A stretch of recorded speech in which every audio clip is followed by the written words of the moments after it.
Rundown of today's top stories, Wednesday, April 23rd.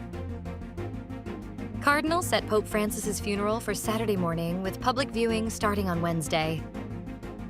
Cardinals have taken their first decisions following the death of Pope Francis, setting Saturday as the date for his funeral and allowing ordinary faithful to begin paying their final respects starting Wednesday, when his casket is brought into St. Peter's Basilica. The Cardinals met for the first time last Tuesday in the Vatican's Synod Hall to chart the next steps before a conclave begins to choose Francis's successor, as condolences poured in from around the world grieving history's first Latin American pope. Francis, who suffered from chronic lung disease and had part of one lung removed as a young man, was admitted to Gemelli Hospital on February 14, 2025, for a respiratory crisis that developed into double pneumonia. He spent 38 days there, the longest hospitalization of his 12-year papacy. The Cardinals has set the funeral for Saturday at 10 a.m., Rome time, or 4 p.m. in Philippine time in St. Peter's Square, to be celebrated by the Dean of the College of Cardinals, Cardinal Giovanni Battista Re. The first images of Francis's body were released on Tuesday, April 22nd, showing him in the wooden casket, in red vestments and his bishop's mitre, with the Vatican Secretary of State praying over him in the chapel of the Domus Santa Marta Hotel where he lived and died. Vice President Sara was surprised by surge in ratings amid political attacks against her. Vice President Sara Duterte said she was surprised by the sudden leap in her approval and trust ratings, despite the political attacks that have been hurled against her. The latest Ulat ng Bayan survey by Pulse Asia Research released last week showed that the vice president continues to enjoy high trust and approval ratings. Her approval ratings improved from 52% in February to 59% in March. Her trust ratings also went up from 53% to 61% during the same period. Her approval rating increased across all regions, particularly in Metro Manila, where it improved to 55% from 33%. Her highest rating is still in home region of Mindanao at 96%, followed by Visayas at 68%. Though her Luzon, except Metro Manila, approval rating is the lowest, it still went up to 39% from 34%. Armed forces of the Philippines and United States troops assemble for the Avenger training.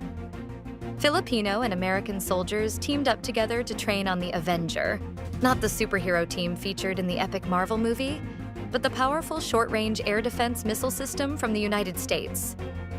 Personnel from the Armed Forces of the Philippines and U.S. Army participated in a subject matter expert exchange focused on the familiarization with the premier shoot-on-the-move air defense platform, the Avenger air defense system, and its primary armament, the FIM-92 Stinger missile, at the Naval Education, Training, and Doctrine Command in Zambales on Tuesday, April 22nd.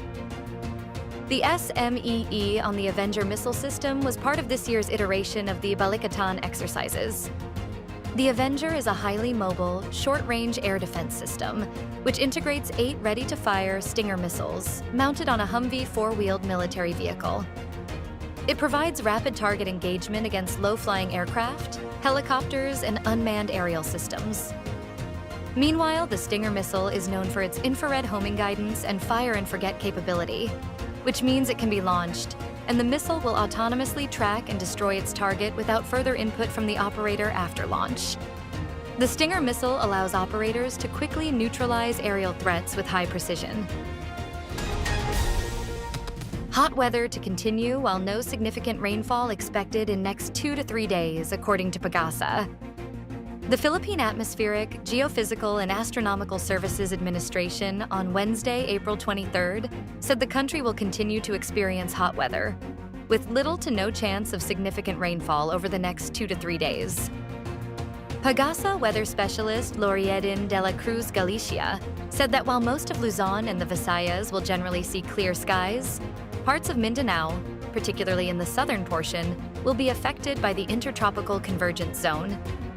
The ITCZ, a weather system formed by the merging of winds from the northern and southern hemispheres, is expected to bring light to moderate rain showers over Zamboanga del Sur, Zamboanga Sibugay, Davao Oriental, Davao Occidental, Sarangani, Basilan, Sulu, and Tawi Tawi within the next 24 hours.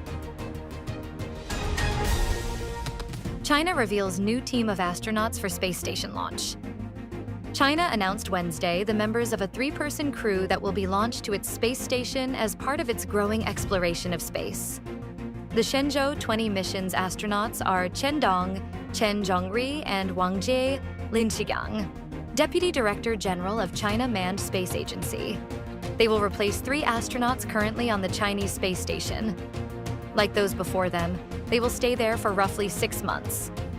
The 3 will launch for space Thursday evening in China from Jiuquan on the edge of the Gobi Desert in northwestern China.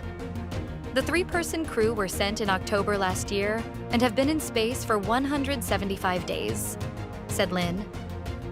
Chen Dong, who previously served on the Shenzhou 11 and Shenzhou 14 missions, is the group leader, while his 2 crewmates will be making their first trips to space. Chen Zhongrui was an Air Force pilot, and Wang Jie, an engineer with the China Aerospace Science and Technology Corporation. Stay updated with the latest news. Visit our website at www.mb.com.ph or follow us on social media.